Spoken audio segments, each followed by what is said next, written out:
Hey everybody, it's your pal Scrub Napon here, and today we're going to talk about something very important. Memes. No, don't click away.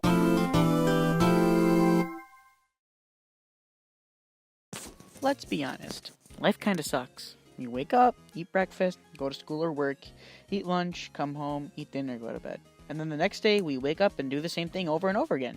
It's a loop! A loop that changes slightly as you get older, but people don't like to think about it like that. People try to take their mind off of this rat race through escapism.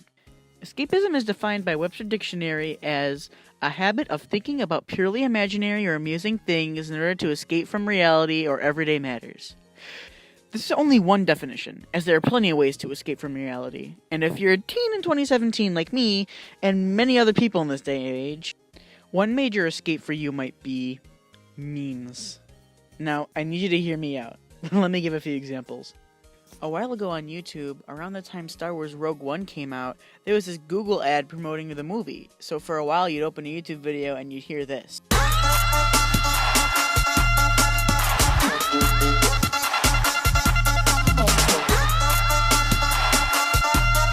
Could they seriously not pick any other song? So, not too long afterward, people began making fun of the video by parodying the ad.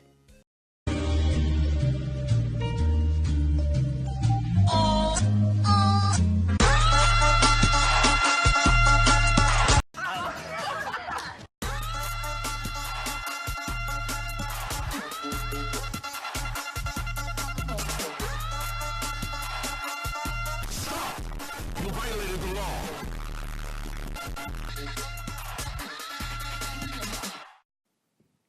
People turned an annoying thing into something fun, something to laugh at, instead of being annoying.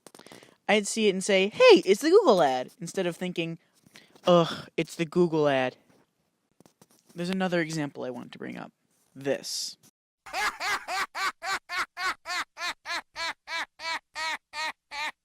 Brown bricks.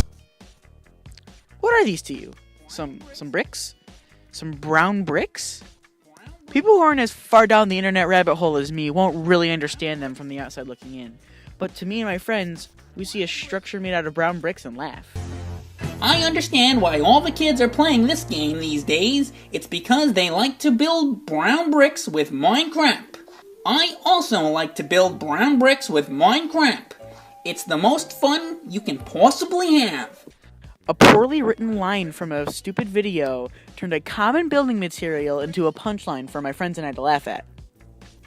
A new type of meme has been going around called wholesome memes. These memes are positive in nature, and they always want to make me smile whenever I see them. I'm not even the only one who thinks so. The CEO of Reddit and Azeen Saidi, a professional psychologist, thinks so too. Now, for school, I had to read The Book Thief, and it was probably my favorite book all year. I was forced to read it, yeah, but I never said to myself, ugh, I gotta read The Book Thief. In the book, Liesel, the main character, has a pretty tough life. Her brother dies, she's given away by her parents, and is in the middle of the fun times of World War II. To take her mind off of things, she reads. She reads whenever she can, but books are scarce, and good for her, because reading is good for you. In this article written by Jeffrey Gitomer, he talks about how reading can benefit your mind, eyes, and your wallet. In 2017, books are readily available.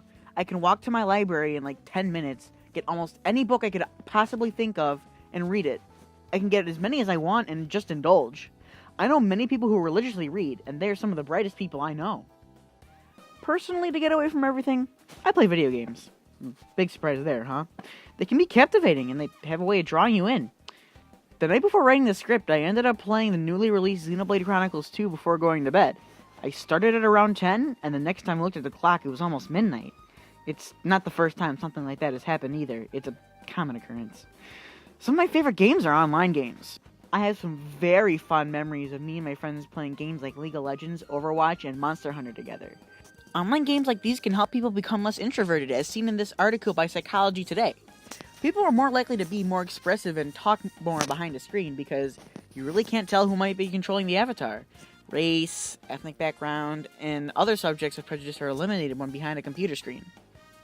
I've made plenty of friends online that I still talk to today, and I genuinely believe that part of my communication skills come from my online experiences. Are all those experiences positive? No, but the same goes for real life too. Will everyone you're gonna meet be nice 100% of the time? Nah, you're sure to find a few bad apples thrown in, but I assure you, the good outweighs the bad.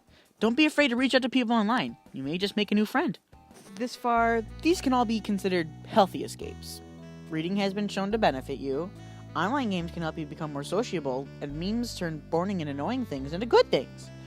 But like everything, these must be used in moderation. Memes and gaming can turn into internet addiction. Reading books can turn into warped realities, and depending on what you read, reading isn't always positive. And you may open your eyes to the darkness of the world. There are plenty of bad escapes, as many as are good. Others include drugs, violence, crime, or basically anything that harms a person or the others around them. But sometimes it's almost necessary for somebody to escape, no matter what. In another book I read for school, Purple Hibiscus, the main character's father holds a tight grip around her. Her schedule is tightly enforced, and if she breaks any of the rules, she is physically abused to set an example. The main character literally has to escape to her aunt's house, unknowing to her that she's even really escaping. Is this an example of a bad escape? No. But in this case, somebody should talk to somebody rather than trying to run away from their problems. But at the end of the day, we can't always turn a blind eye to the world. All of these are temporary. You can finish a book, beat a game, and memes even start to become stale after a while. It's unhealthy to lock yourself outside of the real world forever. That's why we all long for our phones in class, and why you say one more chapter or one more level. But there comes a point where you must face the world for what it really is. To conclude, these 3 escapes are only the very tip of the iceberg. There are hundreds more, like painting, cooking, sports, listening to music, playing music, singing, making games, writing, collecting things, watching TV and movies, and plenty more. Yeah, in the grand scheme of things, life does kinda suck, but these things help us break away from all the strife in our lives. The important thing to take note is to take this all in moderation, and make sure that you're choosing the healthy escapes. So, what about you? How do you escape?